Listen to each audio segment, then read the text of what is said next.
تو ذمہ داروں نے کل مجھ سے یہ کہا کہ 34 بچیاں ایسی رہیں جن کو وضو کے اور غسل کے فرائض تک نہیں معلوم تھے. یہ آپ ہی کے شہر کٹک کی بات میں کہہ رہا ہوں. انگریزی کے اعتبار سے اتنا پڑھی ہوئی بچیاں ہماری ہیں لیکن ان کو غسل کے فرائض نہیں معلوم ہیں. تو ہم کیا کر رہے ہیں؟ ہم کیا اللہ کے پاس ہم منہ لے کر جائیں گے اور کیا نبی کا سامنا کریں گے؟ علماء کام کر رہے ہیں جو کر رہے ہیں، لیکن اصل ہے بیس، بنیاد. جیسے ابھی حضرت نے فرمایا کہ بنیاد صحیح ہوگی، اور جو واقعی حضرت نے سنایا، اگر ہمارے نسلوں کا ہر ایک بچہ اس طریقے پر ہو جائے تو پھر سوچئے کیا عالم ہوگا. میں بھی صاف کہہ رہا ہوں کہ اس وقت دور ٹیوشن کا نہیں ہے. میں اپنے علماء ساتھیوں سے بھی کہہ رہا ہوں اور اپنے شاگردوں سے بھی کہتا ہوں کہ ٹیوشن چھوڑ دو. ٹیوشن کی ضرورت نہیں ہے، سپریٹ ٹیوشن.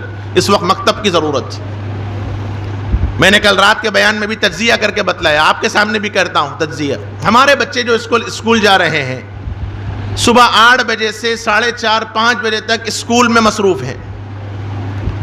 اسکول سے آنے کے بعد پھر اتنے تھکے ہوئے ہیں کہ اب ان کو مزید بوجھ نہیں ڈال سکتے. مغرب کی نماز کے بعد اسکول کے پھر ان کو ٹیوشن ہوم ورک کرنے ہیں، رات 10 بجے تک اسی میں مصروف ہیں. مکتب پہ بھیجا جاتا ہے یا گھر پہ ٹیوشن رکھ لیا بھی جاتا تو وہ وقت جب بچہ تھک ہار کر آیا. یہ جو مائنڈ ہے، یہ ذہن ہے، یہ ایک مشین ہے. مشین کو اتنا ہی استعمال کریں گے تو مشین کام ہوگی جتنی کی مشین طاقت رکھتی ہے. اوور ویٹ ڈالیں گے، حد سے زیادہ طاقت سے زیادہ کام لیں گے، مشین بینڈ ہو جائے گی. بچہ تو بچہ ہی ہے. رات 10 بجے تک ہمارے بچے ہوم ورک میں رہیں گے تو آپ بتلائیے یہ بچے ہمارے دین اور شریعت اور اسلامی علوم کب پڑھیں گے؟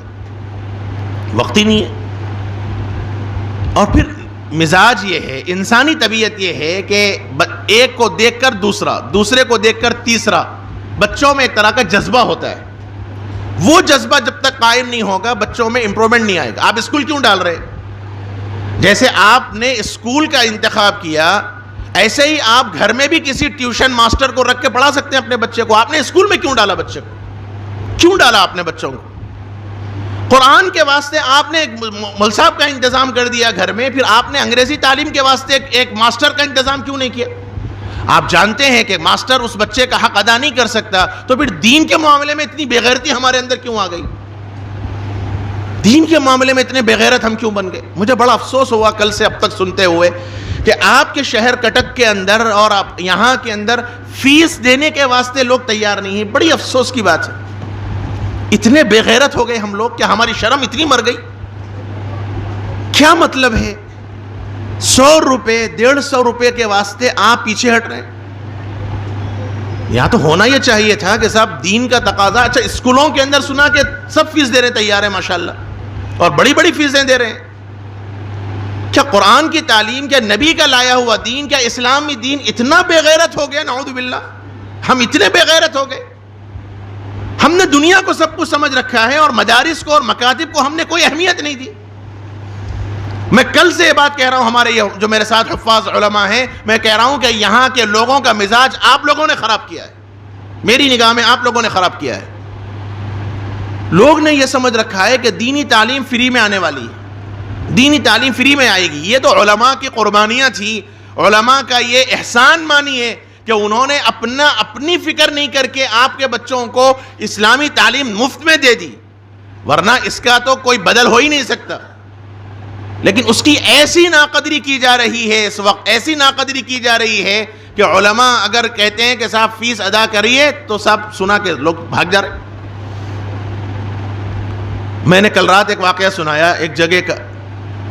ایسا چونکہ میں مکتب کے نظام سے لگا ہوا ہوں، ایسا نہیں ہے کہ حیدرآباد کے سارے مکاتب ہائی فائی ہیں اور پوش ایریے میں ہیں. ایسے ایریوں میں مکاتب قائم ہیں جہاں کے لوگ سوائے محنت کرنے کے کچھ نہیں کر سکتے. وہ دن میں محنت کریں گے تو رات میں چولہا جلے گا ان کے گھر کے اندر، اور اگر کسی دن ان کو محنت نہیں ملی اس گھر میں فاقے ہوتے ہیں. یہ ہماری اپنی آنکھوں سے دیکھی ہوئی باتیں ہیں. اور دن بھر محنت کر کے، پتھر پھوڑ کے، مستری کا اور استرکاری کا کام کر کے رات میں پورے شراب پی کے سو پڑتے ہیں. ایسی جگہوں پہ مکتب قائم کیا گیا. اور جو مکاتب ہمارے پاس چلتے ہیں وہ باضابطہ فری کے مکتب نہیں ہیں، ہمارے پاس اسٹینڈرڈ مکاتب ہے. اور میری درخواست ہے سارے علماء سے، سارے مکاتب چلانے والے حضرات سے کہ اس وقت اسٹینڈرڈ مینٹین کیجیے. ہم لوگوں نے، ہماری اپنی غلطی ہے میری نگاہ میں، ہم لوگوں نے دین کو عام کرنے کے واسطے دین کا جنازہ نکال دیا. ہو سکتا ہے میری بات سے علماء تھوڑا ناراض ہو جائیں، لیکن یہ حقیقت ہے.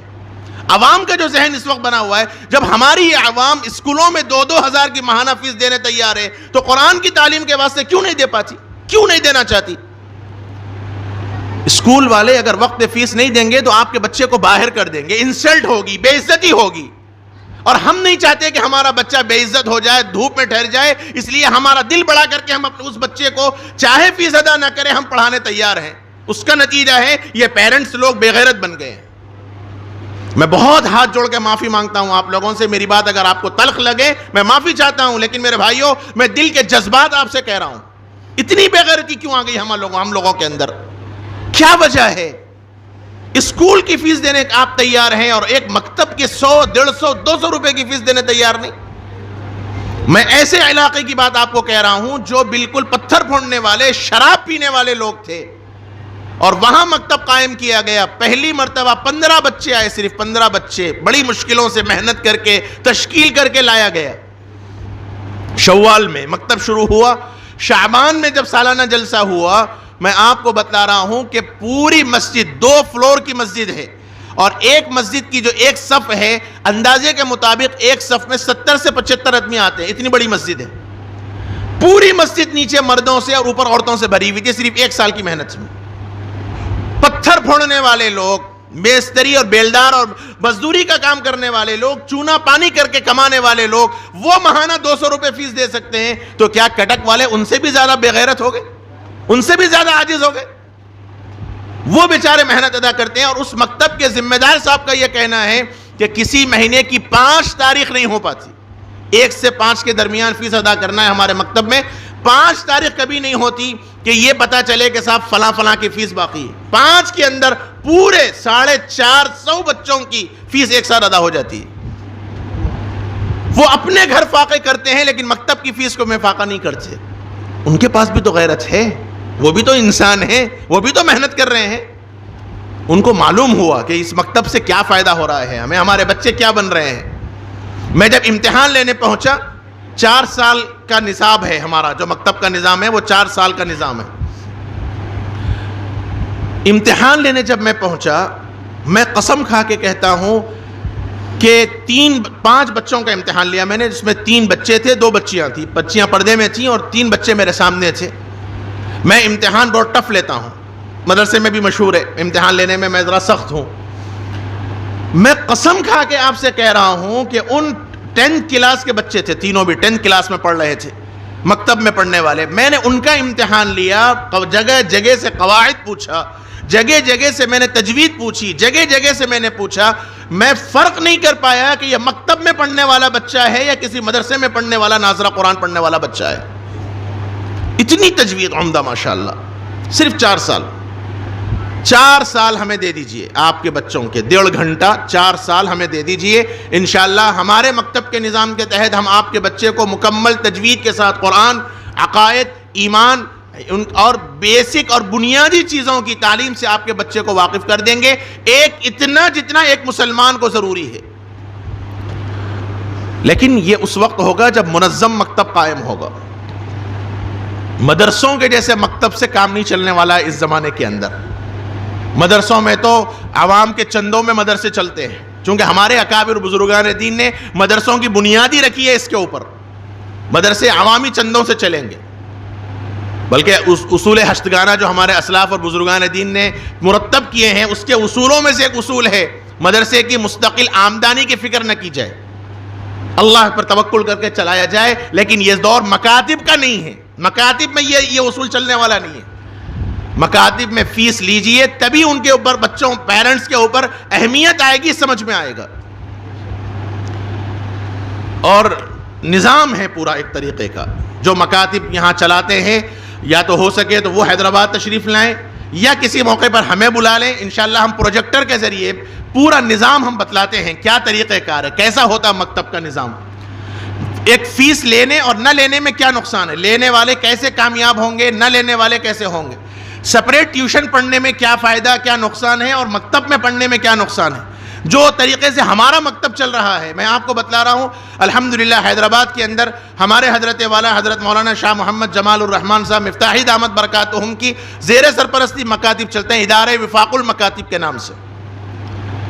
8,500 بچے پڑھ رہے ہیں حیدرآباد کے اندر، 8,500 بچے، 450 432 مکاتب چلتے ہیں، 432 مکاتب.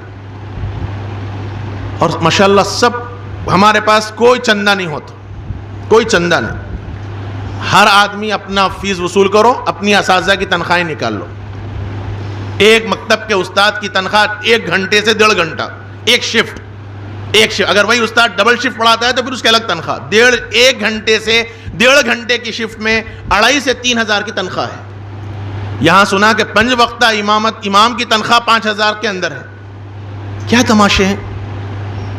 کیا ضرورت ہے؟ امام کو نہیں ہے. آپ 10 سے 15 20 ہزار آپ کما رہے ہیں، آپ کے گھر پہ برابر ٹینشنوں کا مسئلہ ہے، اور امام کو تنخواہ دینے میں اور مؤذنین کو تنخواہ دینے میں آپ کو کیا مت ماری گئی؟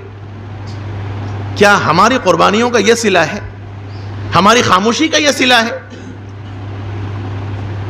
میرے بھائیوں، یہ بڑے افسوس کی بات ہے. کل قیامت کے دن اللہ کے پاس پوچھ ہونے والی ہے آپ لوگوں کی.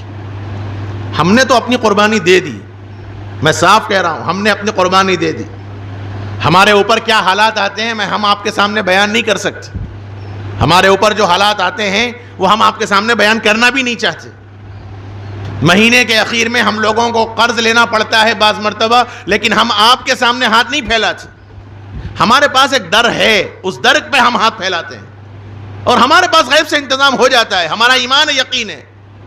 لیکن کل قیامت میں اللہ سے آپ کے پاس پوچھ ہوگی، اگر آپ اپنے پاس پیسہ رکھ کے اپنے بچوں کو فری پڑھانا چاہتے ہیں تو اسکول کی تعلیم اور اسکول کی فیس ادا کر کے قرآن کی تعلیم میں اگر آپ بخالت اور کنجوسی کریں گے، کل قیامت کے دن اللہ کے پاس پوچھ ہونے والی ہے آپ کی.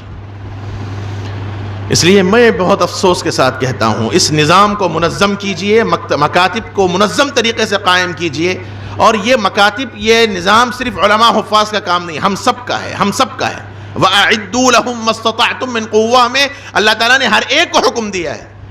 علماء حفاظ کا کام قرآن پڑھانا ہے، عوام کا کام مکاتب کے نظام کو چلانا ہے. آپ علماء حفاظ کو فارغ کر دیجئے کہ صاحب آپ پڑھنے پڑھانے میں لگے رہیے، انتظامات ہم دیکھیں گے، عوام سے وصول کرنا ہم کریں گے، فیس ہم لا کے دیں گے، آپ فیس کی ٹینشن مت لیجئے، آپ اس کام کے لیے یکسو ہو جائیے. تو پھر دیکھیے یہ علماء اپنی جان دند کی ماضی لگا دیں گے آپ کے بچوں کے واسطے. آپ کچھ نہیں دے رہی تو یہ حال ہے، اور جب آپ ہماری فارغ البالی کی فکر کریں گے تو انشاءاللہ پھر ہم آپ کے بچوں کو کیا کچھ نہیں دے سکتے ہیں. بس میں اپنی بات ختم کرتا ہوں. بس یہ بات ہے میرے بھائیوں، میرے بزرگوں، ان مکاتب کو منظم کیجیے. اس وقت بہت خطرات آنے والے ہیں، اللہ محفوظ رکھے، بہت حالات سنگین ہو رہے ہیں. کل رات بھی میں نے عرض کیا، جو ایجوکیشن پالیسی آ رہی ہے بڑی خطرناک پالیسی آنے والی ہے. اللہ محفوظ رکھے اگر یہ نافذ ہو گئی، اور ہونے والی ہے. اللہ ہی قدرت کا مظاہرہ فرما کے اس کو ختم کر دیں تو الگ بات ہے. اگر یہ نافذ ہو جائے تو بڑوں کا تجزیہ اور تجربہ یہ ہے کہ آگے مدارس کا قائم رہنا مشکل ہوگا، اور پھر اس وقت اپنی نسلوں کے ایمان کی فکر کرتے ہوئے ہم لوگ پریشان ہو جائیں گے. اس لیے ان مکتب کو منظم کیجئے. 1.5 گھنٹے کی بات ہے، آپ اپنے بچوں کو اہتمام کے ساتھ پورا باضابطہ، ہمارے جو مکتب میں ڈریس ہے، آئیڈینٹی کارڈ ہے، بیگ ہے، جیسے اسکول کا نظام ہوتا ہے، پورا نظام کے تحت بچوں میں نفسیات ہوتی ہے. وہی پھٹے پرانے کپڑے، وہی پھٹے پرانی چادر میں بیٹھا دیں، چادر بھی ایسے ہی ہو اور کارپیٹ بھی ایسے ہی ہو، چڈی پہ بھی بچہ آ جائے تو ٹھیک ہے، تو پھر بچوں میں اثر نہیں آئے گا. اہتمام کے ساتھ ڈریس پہنائیے، اہتمام کے ساتھ آئی ڈی کارڈ. بچہ اسکول میں جا رہا تو اسکرٹ اور پینٹ اور بشرٹ پہن کے، ٹائی لگا کر، آئیڈینٹی کارڈ لگا کے اسکول کو بچہ ایک اہمیت کے ساتھ جا رہا، اور مکتب میں آتے ہی چڈی پہن کے بچہ مکتب کو آئے گا تو کیا تعلیم ہوگی بچے کی؟ خود اس کے دل میں قرآن کی اہمیت نہیں آ رہی. یہ نظام قائم کیجئے، منظم نظام قائم کیجئے، اور کوئی اس سلسلے میں کمپرمائز مت کیجئے. میں ابھی راستے میں آتے ہوئے ہمارے حافظ راشد صاحب سے بھی یہ کہہ رہا تھا، کوئی کمپرمائز مت کیجئے، کوئی ایک سخت بن جائیے. ہو سکتا ہے عوام کے تانے سننے پڑیں گے آپ کو، لوگ یہ سمجھ رہے ہیں کہ صاحب دینی تعلیم کا مطلب ہی للہ ہے. ہر کام للہ نہیں ہوتا, ہر کام للہ نہیں ہوتا. یہ بھی للہ ہی ہے, لیکن اس کے ساتھ ساتھ آپ پر پریشر ڈالنا ہے. ہم اگر فری میں پڑھائیں گے تو آپ کو پوچھنے کی ہمت نہیں ہوگی ہم سے, بچہ کیا پڑھ رہا, کئی کو پڑھ رہا, کیوں نہیں پڑھ رہا, کوئی ہمت نہیں ہوگی آپ سے پوچھنے کی, اور نہ میں جواب دوں گا آپ کو. وہی آپ فیس دیں گے, مجھے پابند کریں گے, تو آپ کو حق ہوگا کہ صاحب میرا بچہ کیا پڑھ رہا صاحب. آپ کو بھی فکر ہوگی, فیس دے رہا ہوں, پیسے دے رہا ہوں میں. تو یہ جو فیس لی جا رہی ہے آپ کو پابند کرنے کے واسطے, ہماری ضرورتوں کی تکمیل کے واسطے نہیں. ہمیں ضرورت نہیں ہے, ہمارا خرچے اللہ پورے کرنے والے ہیں انشاءاللہ. بس یہ 2-3 باتیں تھوڑی لمبی ہو گئیں, لیکن حالات اور کے تقاضے کے اعتبار سے میرے بھائیوں بزرگوں بہت ضرورت ہے. اگر ان چیزوں پر عمل ہوتا ہے تو میرا حیدرآباد سے آنا کامیاب ہے. چونکہ اس وقت میں بہت مصروف جا رہا ہوں, چونکہ آخری وقت علماء جانتے ہیں رجب کا شعبان کا مہینہ ہم لوگوں کا درسیات کا ہوتا ہے, نصاب پورا کرنا ہوتا ہے, سلیبس. ایک دن بھی باہر نکلنا مشکل ہے, لیکن مکاتب کے نظام کے تحت چل رہے ہیں, کام ہو رہا ہے. اور جب مجھے کہا گیا تو میں نے یہی شرط رکھی کہ کم سے کم مکاتب کے تحت 3 جگہ پروگرام کرو اور 3 مکاتب قائم کرنے کا وعدہ کرو تو آؤں گا. 3 حضرات نے مجھ سے وعدہ کیا, اور آپ سے بھی کہتا ہوں منظم مکتب قائم کیجئے تو انشاءاللہ سکسیس ہوں گے, کامیاب ہوں گے. اب وہ دور نہیں رہا, عوام کا ذہن بدلا ہے, اور جیسے عوام کا ذہن بدلا ہمیں بھی بدلنا چاہیے. کیونکہ حضرت امام محمد رحمۃ اللہ علیہ کا قول ہے من لم يعرف اہل زمانی فهو جاہل. عالم ہو کے اگر عوام کے حالات کو نہیں سمجھ رہا تو انہیں عالم نہیں ہے, وہ جاہل ہے. پہلے کا دور تھا, پہلے کا دور تھا, کچھ بھی تھا. اب یہ دور نہیں. اب لوگوں کو سمجھانے کے واسطے ان کی نہج پہ اتر کے ہمیں پڑھانا پڑے گا تو ہم کامیاب ہوں گے. بس اللہ کرے جذبے کے ساتھ آپ حضرات بھی اٹھیں, اور اس خاص طور پر یہ مکتب, اور اس کے ساتھ ساتھ اللہ کرے ہر گلی ہر علاقے کے اندر اللہ کرے یہ مکاتب کا نظام اپنے کرم سے اللہ پاک قائم فرما دے. وصلی اللہ وسلم وبارک علی نبینا محمد وعلی آلہ وصحبہ اجمعین. تھوڑا وقت زیادہ ہو گیا, معافی چاہتا ہوں. آپ حضرات چونکہ صبح سے بیٹھے ہوئے ہیں, لیکن جذبات میں باتیں نکل گئیں, معافی چاہتا ہوں.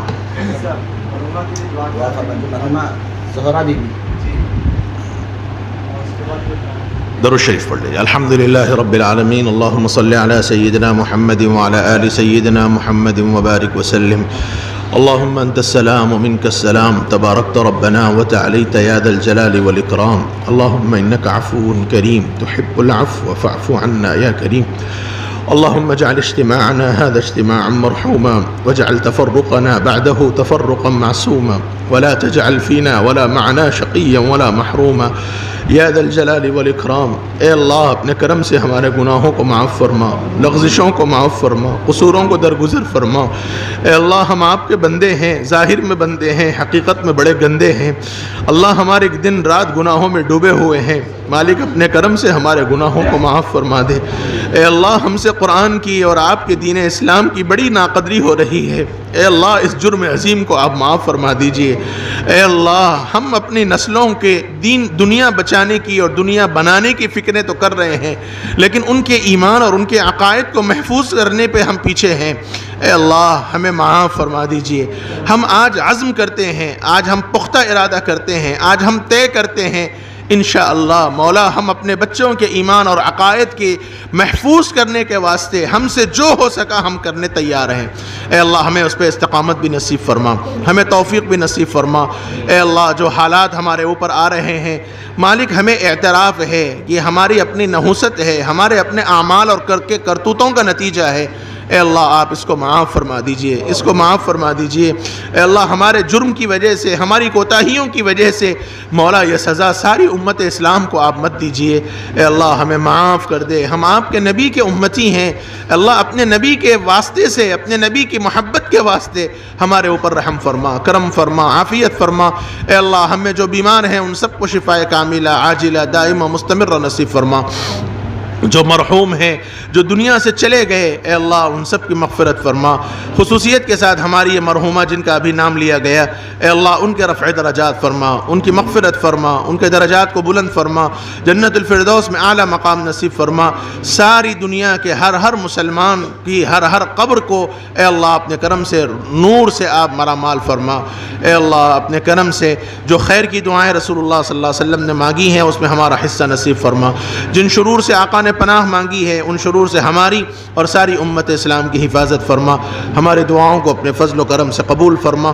ربنا تقبل منا انك انت السميع العليم وتب علينا انك انت التواب الرحيم واغفر لنا ولوالدينا ولمشائخنا ولعلمائنا ولأساتذتنا ولجميع المسلمين الأحياء منهم والميتين، وصلى الله وسلم وبارك على نبينا محمد وعلى آله وصحبه أجمعين والحمد لله رب العالمين۔